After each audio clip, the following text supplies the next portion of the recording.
चाहूंगा रमेश विश्नोई जी। रमेश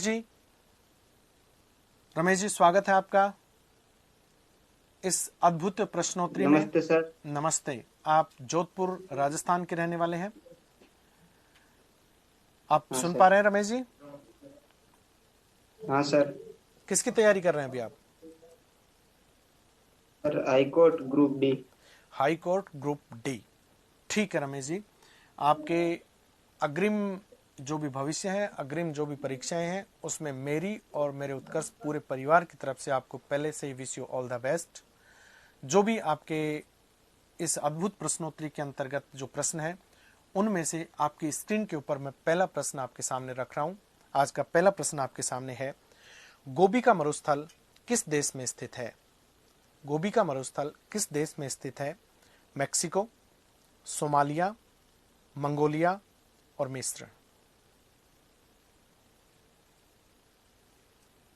गोबी का मरुस्थल मैक्सिको, सोमालिया, मंगोलिया और मिस्र कहाँ स्थित है?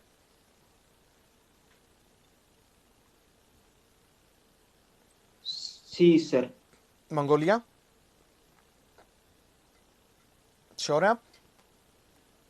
हाँ सर। ओके रमेश जी, बहुत बेहतरीन तरीके से आपने खेला और बिल्कुल ठीक आपने जवाब दिया है। मंगोलिया में गोबी का मरुस्थल स्थित है और गोबी का मरुस्थल चीन और मंगोलिया, यानी मंगोलिया का अधिकांश भाग और चीन का थोड़ा जो भाग है उसमें गोबी का मरुस्थल स्थित है और ये ठंडे मरुस्थल के रूप में स्थित है। तो गोबी का मरुस्थल मंगोलिया के अंदर स्थित है और एशिया के प्रमुख मरुस्थलों के रूप में और बहुत बार पूछे जाने वाले प्रश्नों के रूप में है ये। बहुत अच्छा आपने जवाब दिया। आपके सामने आपके जो प्रश्नोत्तरी में दूसरा प्रश्न है वो आपकी स्क्रीन के ऊपर है। ये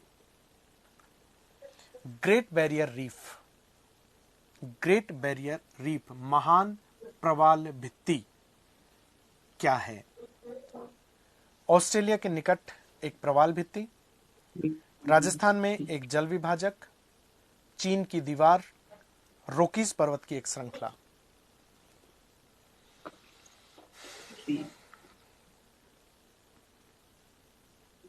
ग्रेट बैरियर रीफ महान प्रवाल भित्ति क्या है? आपके पास लाइफलाइन भी बची हुई है, अगर आपको थोड़ा सा भी संकोच हो आप उसको भी यूज कर सकते हैं। मैं चाहूंगा आप सर सभी प्रश्नों का सही जवाब दें, अच्छे से खेल के जाएं। आप लाइफलाइन लेना चाहेंगे तो मैं दो गलत जवाब यहां से हटा देता हूं। अब आपके सामने दो ऑप्शन में से एक जवाब आपको देना है, ऑस्ट्रेलिया के निकट प्रवाल भित्ति और राजस्थान में सर एक जल विभाजक। मैं बार बार आपको बोल रहा था रमेश जी, इसीलिए महान प्रवाल भित्ति और ऑप्शन में भी लिखा हुआ है, तो कभी कभी प्रश्न की भाषा और ऑप्शन को समझा करो। तो ठीक है, आपने लाइफलाइन का यूज करके बेहतरीन जवाब दिया और वास्तव में ग्रेट बैरियर रीफ जो है वो ऑस्ट्रेलिया के पूर्वी तट के ऊपर 1900 किलोमीटर लंबी एक बैरियर रीफ है, एक अवरोधक भित्ति है जो आपके प्रवाल जो होता है, मूंगा जिसको बोलते हैं, उसके द्वारा निर्मित एक भित्ति है जो विश्व की सबसे लंबी प्रवाल भित्ति के रूप में उपस्थित है और ये यूनेस्को की विश्व विरासत में भी शामिल है और वर्तमान में ये कोरल ब्लीचिंग से बहुत ज़्यादा ग्रसित भी है अधिक प्रदूषण के कारण, और यूनेस्को ने इसको अपनी विश्व विरासत से हटाने की ऑस्ट्रेलिया को धमकी भी दी है। ऑस्ट्रेलिया एक बड़ा एक पर्यटन के रूप में यहाँ से पैसा कमाता है, या मैं यूँ कहूँ कि पर्यटन के रूप में यहाँ एक अच्छी आमदनी ऑस्ट्रेलिया को होती है, लेकिन इसकी देखरेख और जो प्रदूषण है उससे ये ग्रसित है, जिसकी वजह से इसको हाल ही में चेतावनी भी दी गई है। ठीक है, आपने बेहतरीन बहुत सुंदर तरीके से खेला, आपका दूसरा जवाब भी ठीक है। तीसरे प्रश्न के ऊपर आपका जो प्रश्न है आपकी स्क्रीन के ऊपर, महासागरीय जल की लवणता में सबसे ज्यादा योगदान किसका होता है? मतलब कौन सा ऐसा लवण है जो सबसे ज्यादा महासागरीय जल में लवणता के लिए उत्तरदायी है? Option: calcium sulphate, magnesium chloride, magnesium sulphate, sodium chloride. सबसे ज्यादा महासागरीय जल में लवणता किस लवण की है? Calcium sulphate, magnesium chloride, magnesium sulphate, sodium chloride. बहुत सीधा, बहुत प्यारा सा प्रश्न है। महासागरीय जल में लवणता,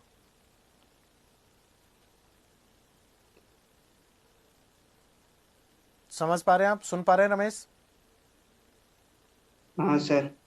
आप शायद लो नेटवर्क में हैं, आप जवाब दीजिए इसका।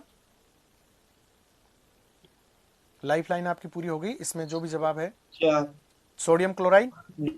बहुत सुंदर, बहुत हाँ सर। बेहतरीन, बिल्कुल ठीक आपने जवाब दिया है इसका। आपने तीनों प्रश्न बहुत सही तरीके से खेले हैं और तीनों प्रश्न जीत करके आपने 300 रुपए यहाँ से प्राप्त किए हैं।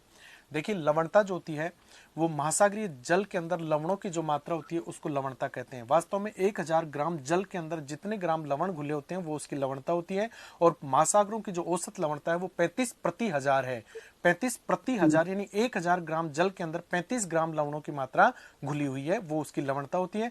लवणता के अंदर सबसे ज्यादा लवणता जो होती है वो आयन के रूप में क्लोराइड आयन की होती है और उसके बाद में सोडियम की होती है। सोडियम और क्लोराइड आयन आपस में रिएक्ट करके और सोडियम क्लोराइड बनाते हैं, तो सोडियम क्लोराइड जो लवण है वो सबसे ज्यादा उत्तरदायी है लवणता के लिए। ठीक है रमेश जी, आपने बहुत बेहतरीन, बहुत सुंदर, बहुत अच्छे तरीके से खेला और आपने तीनों प्रश्नों का सही जवाब देकर के यहाँ से 300 रुपए जीते और जीतने के साथ साथ बहुत कुछ सीखा और एक विश्वास, एक आत्मविश्वास आपने प्राप्त किया। हम और हमारी टीम और खास तौर से हमारी टेक्निकल टीम की तरफ से आपके लिए एक संदेश है, वो बड़े खुश हुए आपको देख करके और वो आपके उज्जवल भविष्य की पूरी पूरी कामना करते हैं। मैं भी और मेरा पूरा उत्कर्ष परिवार ठीक, भी। Thank you wish sir. You all the best. Motivational line बोलना चाहता हाँ, हूँ। बोलिए बोलिए बोलिए। जीत की खातिर बस जुनून चाहिए, जिसमें उबाल हो ऐसा खून चाहिए। ये आसमां भी आएगा जमी पर, बस इरादों में जीत की गूंज चाहिए। जय हो। Very good very good very good. क्या आप में जुनून और जोश पूरा है और इसी जुनून और जोश के साथ इस ग्रुप डी को धो दो। अगले फतेह करना है। ग्रुप डी की यस सिलेक्शन चाहिए। ठीक है, सर मेरा फ्रेंड है एक और, वो कुछ बोलना चाहता है। जल्दी बुलवाओ, टाइम हो रहा है। नमस्ते सर। फ्रेंड जी नमस्ते। एक सर मोटिवेशन कोड बोलना चाहता हूँ। यू आर, आप खुद मोटिवेटेड हैं? हाँ सर। बिल्कुल ओके सर। ओके, बोलिए। आपसे सर लाइव रूबरू होके बहुत एनर्जी आती है। Very good very good. हाँ, ये होना चाहिए, ये होना चाहिए। बोलिए। गुरु सर, हाँ बोलिए बोलिए। अभी तक धूप में जला हूँ, अब छांव देखूंगा। मैं नंगे पैर ही सही, मंजिल पर पहुंचने पर अपने पांव देखूंगा। वेरी गुड, बेहतरीन, बहुत शानदार, बहुत अच्छा। और मैं ये चाहूंगा बहुत अच्छे से मेहनत करें और अपनी मंजिल प्राप्त करें। धन्यवाद। Thank you sir. बहुत बहुत धन्यवाद सर। वेलकम। हम